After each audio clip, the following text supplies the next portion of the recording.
Vocês sabiam que para muitos crentes o YouTube virou igreja?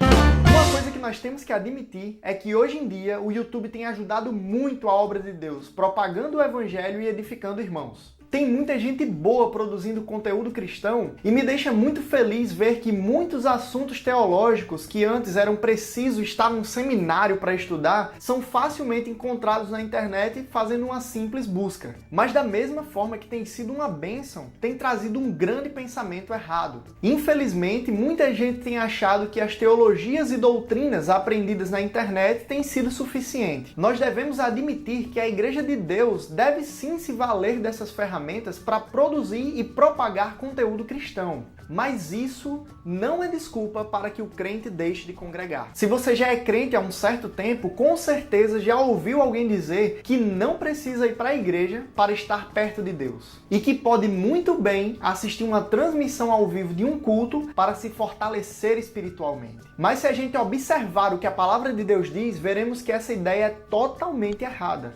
Hebreus capítulo 10, verso 25 nos diz: não deixemos de congregar como é costume de alguns, antes façamos admoestações. O autor dessa carta escreveu essas palavras porque o costume de alguns cristãos hebreus estava sendo ver a perseguição e abandonar o ajuntamento de cristãos chamado igreja. O autor então adverte que eles não devem deixar de congregar, mas antes devem estar juntos se fortalecendo por meio das admoestações e do encorajamento. Isso nos deixa claro que há certas áreas de nossas vidas espirituais que o cristão só consegue desenvolver em contato com outros crentes. Existe um perigo muito grande quando o crente se isola em sua vida espiritual. O eucentrismo pode crescer e trazer consigo a altivez, a falta de senso crítico e a falta de bondade. A Bíblia diz que a igreja é como um corpo e cada crente é como um membro. E assim como os membros de um corpo dependem uns dos outros, os crentes dependem também uns dos outros. Em outro momento, a Bíblia diz que nós devemos ter o mesmo amor, o mesmo sentimento, sendo humildes e considerando os outros superiores a nós mesmos. São ordens claras que nos mostram que o crente deve viver em comunhão com outros irmãos. E isso é muito difícil de se fazer diante da tela de um smartphone.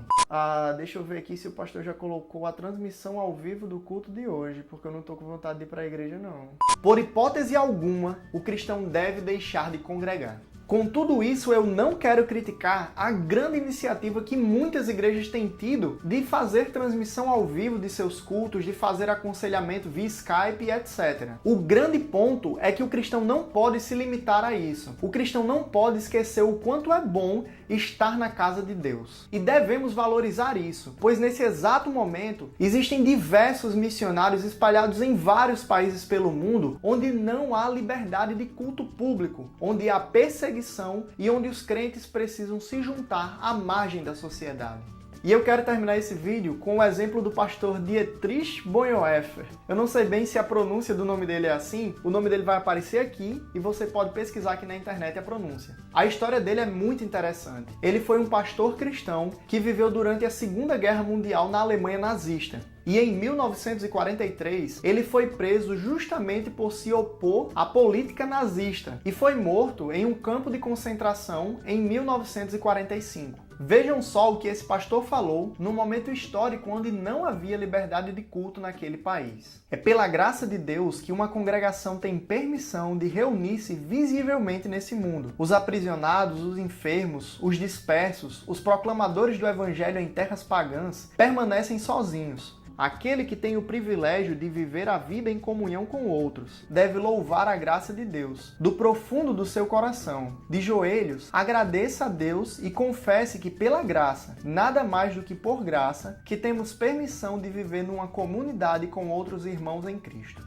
Aí você pode me dizer, mas irmão, é tão difícil viver em comunhão com a igreja, é tanto problema, é tanta diversidade, e o que eu posso lhe dizer são duas coisas. A primeira é que essas coisas também servem para glorificar a Deus. E a segunda é que essas coisas servem para o crescimento da piedade em cada um de nós, para que a cada dia nós possamos nos parecer mais com a imagem do Senhor Jesus Cristo. Se você tinha alguma dúvida sobre ir para a igreja, bem, agora você sabe o que a Bíblia diz. Não se esqueça de clicar no gostei, de se inscrever no canal. E ninguém faltar a escola bíblica domingo, hein? E eu não vou pra escola não, né, minha querida?